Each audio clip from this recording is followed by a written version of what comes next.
असं म्हटलं जातं की एकदा चिमणीनं एका मधमाशीला विचारलं, किती छान आहे बघा, एकदा एका चिमणीने मधमाशीला विचारलं की इतका तू मध गोळा करतेस आणि तो मध तयार झाल्यानंतर माणूस येतो आणि तो मध ते मधाचं पोळं घेऊन जातो, तुला वाईट वाटत नाही का? त्यावेळी ती मधमाशी म्हणते, ते फार महत्वाचं आहे आपल्यासाठी.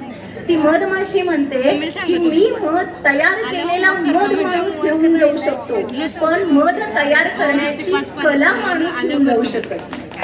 आणि म्हणून आज ह्या फाउंडेशन तर्फे ज्या नारी शक्तीचा म्हणजे आमच्यातल्या कला गुणांचा गौरव केलेला आहे, अशा प्रत्येकानं ही कला गुण जोपासावा असं प्रत्येक माझ्या सखीला विनंती आहे. आणि त्यासाठी हे फाउंडेशनचे शीतल राज फाउंडेशन आपण असं म्हणूया फार तर, कारण त्यांनी स्वतः खाली बसलेत सर आणि शीतल मॅडम समोर आहेत.